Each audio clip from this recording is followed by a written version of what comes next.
My name is Brandon Jones, and I just had an amazing season at USC. The fans loved me, and I literally became a superstar. But after several run-ins with the law and conduct determined to be detrimental to the program, I was kicked off the team. So now, I'm back at square one, except this time, I have double the responsibility. I was extremely reckless at USC, and I just found out I have another baby on the way. Are my playing days over, or will I have a second chance to save my career? Before the start of last season, I sat in my apartment at USC and I developed a plan to become a superstar. I wanted to be just like one of those athletes whose name outgrew the sport that they played. You know, like Muhammad Ali or MJ. Well, I knew just being myself wouldn't be enough. Nah, I needed to become someone else, someone bigger, someone unreachable. So that's when I created a character, B. Jones. See, B. Jones was cocky and confident like primetime Dion.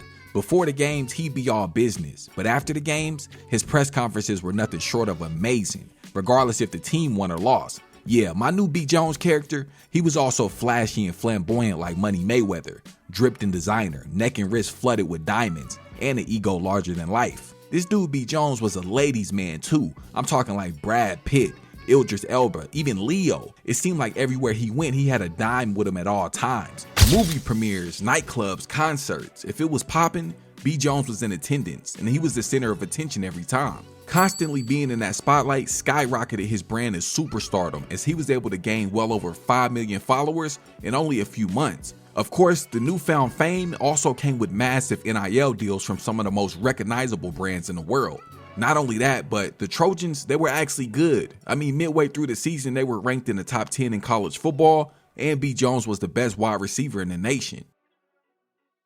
Balance is oftentimes considered the key to a successful life, but a life without balance could potentially cost you your health, your wealth, and your happiness. Well, for the first 6 weeks of the season, I was able to balance my life off the field as a superstar and my life on the field as a college athlete pretty well.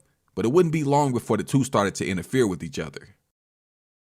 We had a 2-week break during the season, so I decided to catch a flight back home to Kentucky to see my family and, just escape that LA lifestyle for a little bit. I never thought I'd be saying this, but I was actually starting to miss that cold weather. When I got to the crib though, the driveway was full of cars. My mom and my aunt told the whole damn neighborhood I was gonna be in town, so the house was full of people. Old friends and family that I had honestly forgotten about. They kept telling me all these stories and how they knew I was gonna be a star one day and basically how proud of me they were. I don't really know how to explain the feeling, but it was almost like I was larger than life.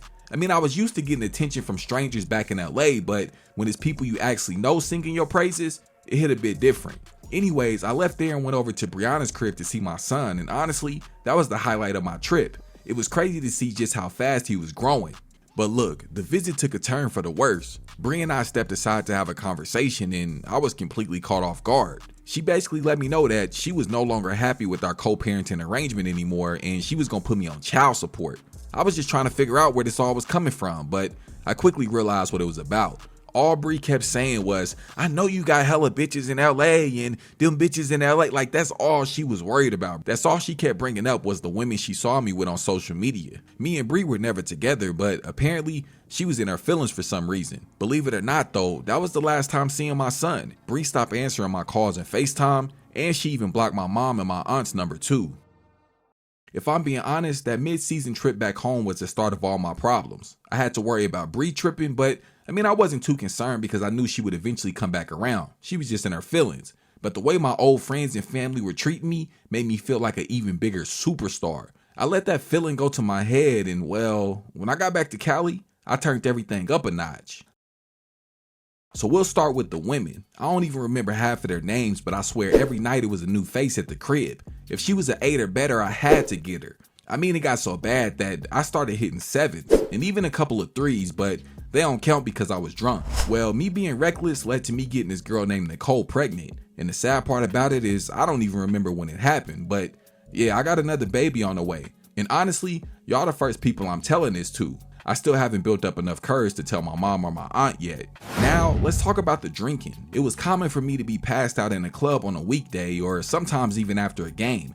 And apparently I was an angry drunk because more times than not, I would wake up in a holding cell with a massive headache. I guess I would start fights with the bouncers or just random people at the club. The cops would come and then I'd start tripping with them.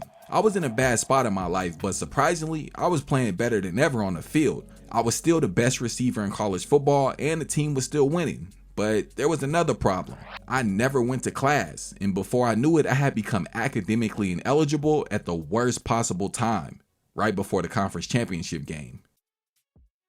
I was so embarrassed that I didn't even travel with the team to the conference championship game. Instead, I just watched it at the crib. I'm pretty sure my coaches felt some type of way, but it was what it was. They ended up winning the championship game, and then we had our eyes set on the first round of the college football playoffs. But first, I caught a flight out to New York City for the college football awards. I was able to fly my mom, my aunt, and all my cousins out there. Brianna's trifling ass wouldn't let my son come out, but yeah, your boy ended up taking home the Blitnikoff Award for the best receiver in the country. I honestly felt like I should have been in that Heisman conversation, but I knew they wasn't going to let that happen considering I had just gotten suspended.